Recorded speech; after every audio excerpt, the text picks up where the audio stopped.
যখন থাকবেন না তখন হাসান হুসাইনকে এই কালেমার দাওয়াত দিতে যায় হাসান হুসাইন শাহাদাতের পেয়ালা পান করবে। আল্লাহু আকবার বলেন। নবীজি সাল্লাল্লাহু আলাইহি ওয়াসাল্লাম বলে, জিবরিল কি শুনাইলা?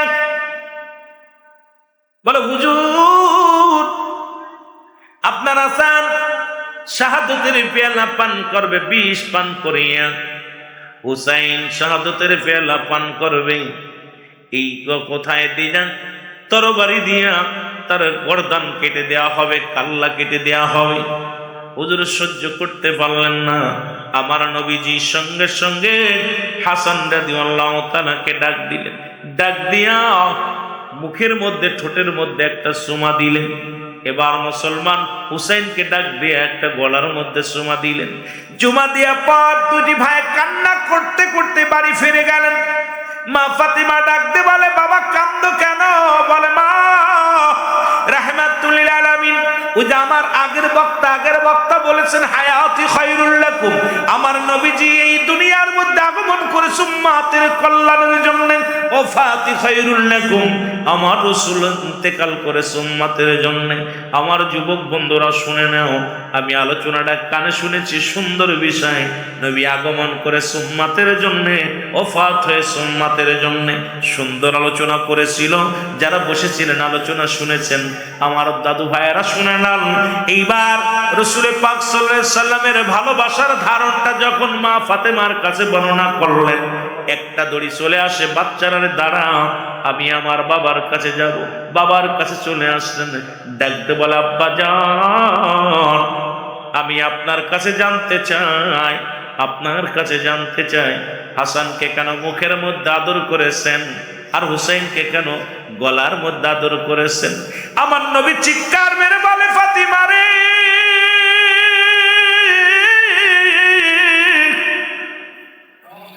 এমন একটা দিন আসবে যেদিন আমিও থাকবো না, তুমিও থাকবা না। যেদিন আমার খলিফা, এই পৃথিবীর মধ্যে আমার 4 জন খলিফা বিদায় হয়ে যাবে, এ মুসলমান আমির মুয়াবিয়া ক্ষমতা আসবে, এরপরে তার কলিজাত তার ছেলে এজিদ ক্ষমতার লোভে এমন একটা চক্রান্ত আসবে, যে চক্রান্তের মধ্যে আমার হাসানকে বিষ পান করে মারবে। যখন এই খুশি মুখে নানু বলে ডাক দেয়, আমার কলিজাটা ঠান্ডা হয়ে যায়। এই জন্য নিষ্ঠুর মানুষেরা কেমনে তারে বিষ পান করাইবে, এটা আমি সহ্য করতে পারি না। এই জন্য তার মুখের মধ্যে একটা চুমা লাগাইছি, আর হুসাইনকে চুমা লাগাইছি, কারণ এমন একটা দিন আসবে, সত্য বলার কারণে, কালেমার দাওয়াত দেওয়ার কারণে আমার হুসাইনের গলায় ছুরি লাগাইবে। জোরে জোরে চিল্লায় বলা যাবে না আল্লাহু আকবার। রক্তে মাখা সোনার জমিন শুনেছি কানে, আজি রক্তে মাখা সোনার জমিন, বলি নাই হোসেন আমরা তোমারে, বলো বলি নাই। পাক পাঞ্জাতনের প্রেমিক যারা হুসাইনকে বলে না তারা, পাক পাঞ্জাতনের প্রেমিক যারা হাসান রাদিয়াল্লাহু তাআলাকে বলে না তারা, ওরে কারবালার মাস আসিলে, ওরে কারবালার মাস আসিলে কান্দে সকলে, বলি নাই হোসেন আমরা তোমারে, বলো বলি নাই। আরো জোরে বলেন, বলি নাই হোসেন আমরা তো, আজি রক্তে মাখা সোনার জমিন শুনেছি কানে, আজি রক্তে মাখা। একটু মহব্বতে বলেন, আজি রক্তে মাখা সোনার জমিন শুনেছি কানে, বলি নাই হোসেন আমরা তোমারে, বলো বলি নাই। হুসাইন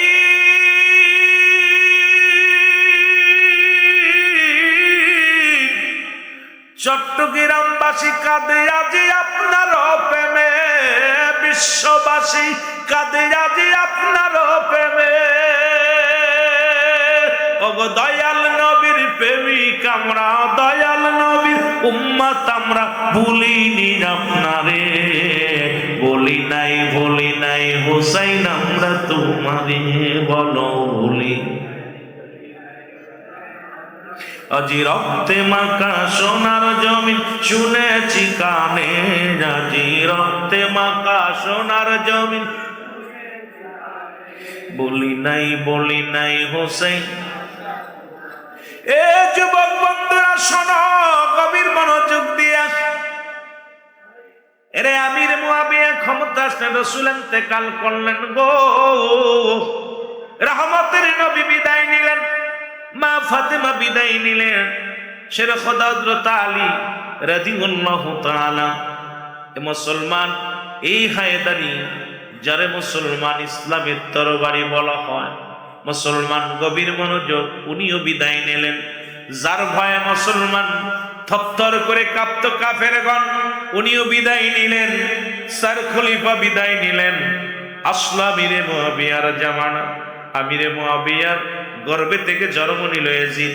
আমিরে মুআবিয়া ক্ষমতায় থাকাকালীন এজিদ আস্তে আস্তে দিনে দিনে বড় হতে লাগলো। এজিদের কাছে আমিরে মুআবিয়া ডাক দেখায়, বাবা এজিদ, তুমি আমার বংশধর একমাত্র প্রদীপ, কিন্তু তুমি মনে রেখো এই চেয়ারের মধ্যে একমাত্র রাসূলের পাক সাল্লাল্লাহু আলাইহি সাল্লাম বলে গেছেন, কারণ যোগ্য ব্যক্তি হলো হাসান হুসাইন। সুতরাং আগামী দিনের ইসলামের কর্ণধার হলো তারা। জোরে জোরে চিল্লায়া বলা যাবে না মারহাবা। কিন্তু এজিদের ভিতরে ছিল লোভ, এজিদের ভিতরে ছিল এত লোভ, ক্ষমতার লোভ, ক্ষমতার লোভ। মুসলমান এই চেয়ারটার খুব মজা লাগে গো, ক্ষমতার জন্য মানুষ কি বানা করে। এ যুবক বন্ধুরা শুনে নাও, এই এজিদের ভিতরে এত লোভ বিরাজ করতেছিলেন। কিভাবে মারবে, কিভাবে তারা ধরবে, কিভাবে এই গদি রক্ষা করা যাবে, কিভাবে চেয়ারটা দখল করা যাবে, এই চিন্তা সদা সর্বদাই তার মাথার মধ্যে ঘুরপাক খাইতেছিল। ষড়যন্ত্র আঁকলেন, ষড়যন্ত্র করিয়া বড়জনকে হাসান রাদিয়াল্লাহু তাআলাকে হত্যার শখ আসলে আঁকলেন। এই শখের মধ্যে মুসলমান দুষ্ট মানুষ দিয়া বিষ পান করাইলেন। অনেক লম্বা ইতিহাস আপনারা জানেন, আমি মূল ইতিহাসটা আমি আপনাদের তুলে ধরবো, এই জন্য খালি সংক্ষিপ্ত একটু টাচ দিয়ে যায়, মূল ইতিহাসের মধ্যে চলে যাব। আমার বাবারা, আমার হুসাইন হাসান রাদিয়াল্লাহু তাআলা বিষ পান করলেন। বিষ পান করার পর যখন হাত পাতার গুছিয়ে আসলো, একটা চিৎকার মেরে ডাক দে, বলে কোথায় রে ভাই হুসাইন, আয় আয়। জোরে জোরে চিল্লায়া বলা যাবে না আল্লাহু আকবার। শিরবিদায় দাও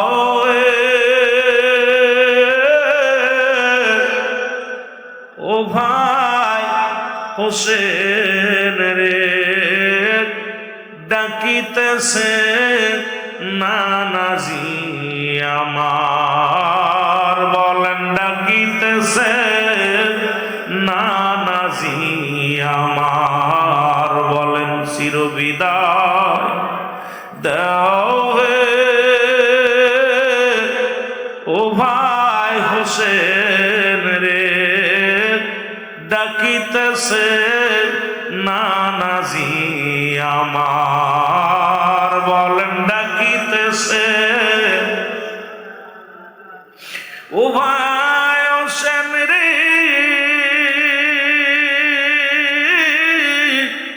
কি বিষ খাওয়াইল আমার,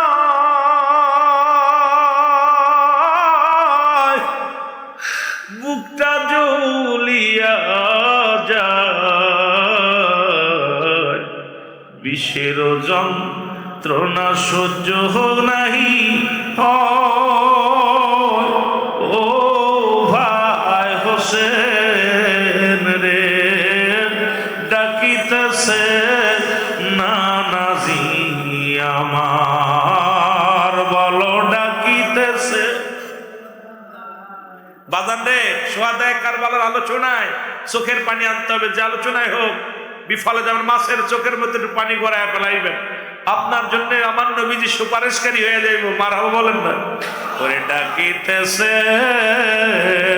নানাজি আমার, বলেন ডাকিত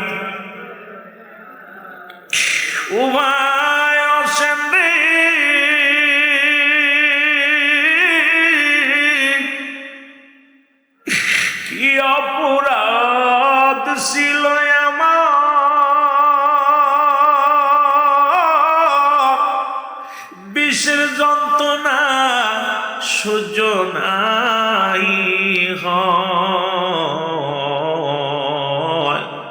বিদায় কালে ডাকি যে তোমার, ও ভাই হোসেন রে, ডাকিতেছে নানাজি আমার, বলো ডাকিতেছে, আরো জোরে বলেন ডাকিতেছে নানাজি, ও ভাই হোসেন রে,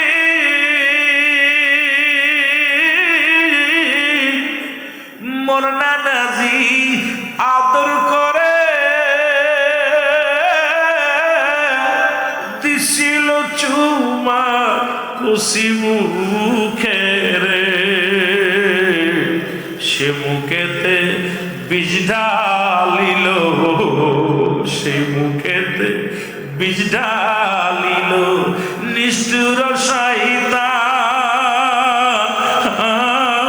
ভাই হোসেন রে, ডাকিতেছে নানাজি আমার, বল ডাকিতেছে,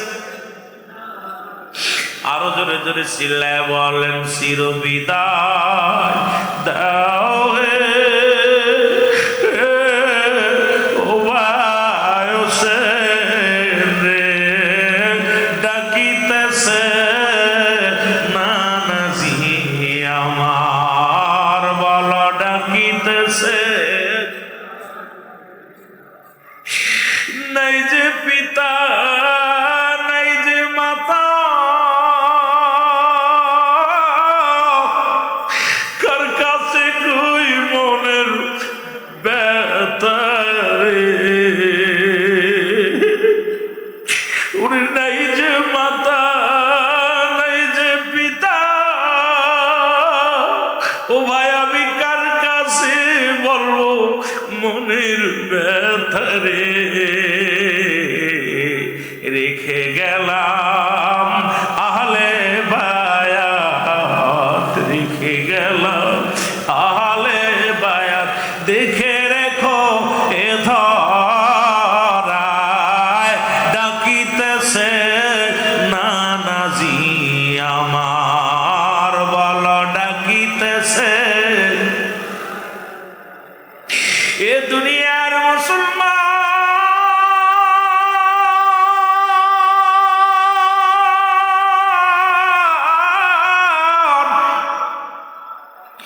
হুসাইন রাদিয়াল্লাহু তাআলা ডাকতে বলে ভাই হাসান, কে তোরে বিষ পান করাইলো, একবার বল, একবার বলো দেখি শুনি কে তোমারে পান করে।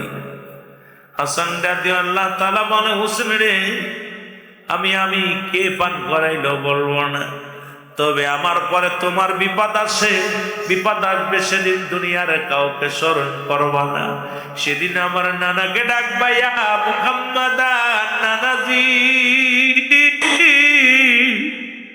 ইয়া মুহাম্মাদ নানাজি।